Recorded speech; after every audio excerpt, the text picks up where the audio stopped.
Hello kids, welcome to online classes of Dream India School. I hope आप लोग अच्छे होंगे, सर्दियाँ एंजॉय कर रहे होंगे, साथ साथ में आपकी पढ़ाई भी कंटिन्यू होगी। आपको पढ़ना बहुत ज़रूरी है।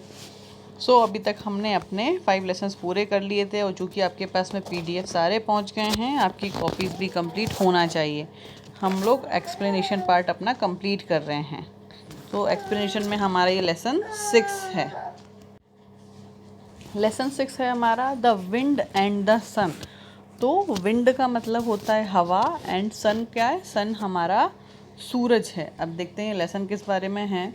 In this fable there was a contention between the wind and the sun about whether there is a more power in gentleness or rigidity. Read the fable and come to know how the sun proved that there was a great power in gentleness. तो इस lesson में क्या दिया हुआ है? इस lesson में दिया है कि एक बार सन और विंड में बहस छिड़ जाती है कि किस में ज़्यादा शक्ति है, कौन ज़्यादा पावरफुल है। तो जो विंड होती है वो बहुत अहंकारी और घमंडी होती है, और जो सन रहता है वो बोलता है वो जेंटल है, मतलब वो बहुत उदार है। तो इन दोनों के बीच की बहस रहती है। अब देखते हैं इसमें कौन जीतता है। Once there was an argument between the wind and the sun. The wind boasted of its great strength. The sun argued that there was a great power in gentleness. तो जो सन और विंड है, इन दोनों में बहस छिड़ गई एक टाइम पे। तो जो विंड थी वो बिल्कुल अहंकार भरे उसमें थी, उसको अपने आप पे बहुत घमंड है। और जो सन है वो बोलता है कि जो उदारता है उसमें ज़्यादा शक्ति होती है। We shall have a competition said the sun. तो अब सन बोलता है कि एक काम करते हैं, हम दोनों अब एक कॉम्पिटिशन करते हैं। Far below a man travelled on the winding road, he was wearing a warm winter coat. तो अब सन क्या बोलता है कि दूर कहीं एक घुमावदार सड़क है जहाँ पे एक आदमी ने गर्म कोट पहना हुआ है, सर्दियों वाला गर्म कोट पहना है। As a test of strength said the sun, let us see which of us can take the coat off that man. तो सन बोलता है कि अब जैसे कि ये स्ट्रेंथ का टेस्ट है, तो अब इसमें क्या करते हैं, देखते हैं हम दोनों में से किसकी शक्ति ज़्यादा है जो उसका कोट उतरवा दे। It will be quite simple for me to force him to remove his coat, break the wind. अब जो विंड है वो फिर से घमंड में बोलती है, अरे मेरे लिए तो चुटकियों का काम है, मैं 1 मिनट में उसका कोट उतरवा दूंगी। The wind blew so hard that the birds clung to the trees. और जो हवा थी फिर वो इतनी तेज़ी से चली कि जो चिड़िया थी वो जितनी ताकत से हो सकता था उतनी ताकत से उन्होंने ट्रीज़ को पकड़े रहने की कोशिश की, और कुछ तो गिर गई और उड़ गई। The world was filled with dust and leaves. और जो पूरी दुनिया थी वो किससे भर गई? धूल से और पत्तियों से। But the harder the wind blew down the road, the tighter the shivering man clung to his coat. और जितनी तेज़ी से हवा चल रही थी उतनी ही तेज़ी से उस आदमी ने अपने कोट को पकड़ा हुआ था। Then the sun came out from behind the cloud. अब क्या हुआ? अब सन की बारी आई तो सन क्या बादलों के पीछे से निकल कर आया। The sun warmed the air and the frosty ground. अब जो सन था उसकी धूप से क्या हुआ? हवा धीरे धीरे गर्म होने लगी, जो ठंडक थी वो ख़त्म होने लगी। The man on the road unbuttoned his coat. अब जो आदमी था सड़क पे जो जा रहा था उसने क्या करा? अपने कोट के बटन खोलना शुरू कर दिए। The sun grew slowly brighter and brighter. और धीरे धीरे क्या हुआ? जो धूप थी वो तेज़ होने लगी। Soon the man felt so hot that he took off his coat and sat down in the shady spot.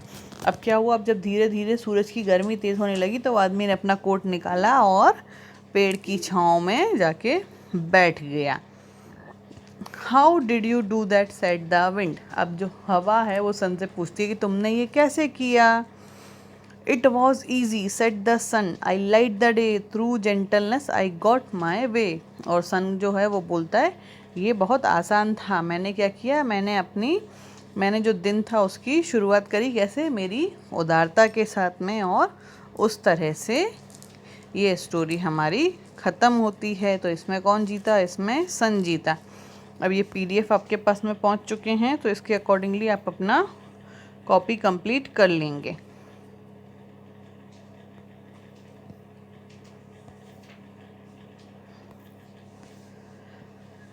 जैसे आपके MCQs हैं, द विंड बूस्टेड ऑफ, किसकी वजह से विंड बोली थी, तो विंड में क्या था, ग्रेट स्ट्रेंथ की वजह से,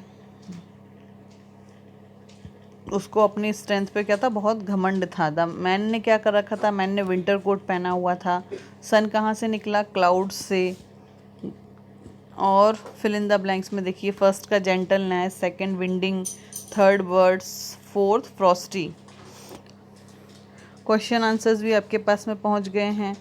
अब ऑफोस्ट्रॉफ, ऑफोस्ट्रॉफ क्या होता है, ऑफोस्ट्रॉफ एक तरह का कॉमा होता है जो नीचे नहीं, ये कॉमा है, ठीक है, ये नीचे लगता है। ये कैसे लगेगा, जैसे कि ये है बस, बस के बाद में कॉमा और ट्रेन, तो ये जो है ये कॉमा कहलाता है, ठीक है। अब ऑफोस्ट्रॉफ क्या कहलाता है,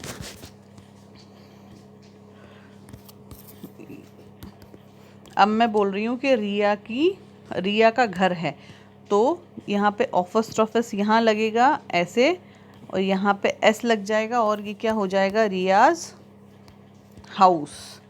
सो ये यहाँ लगता है ऊपर, ठीक है।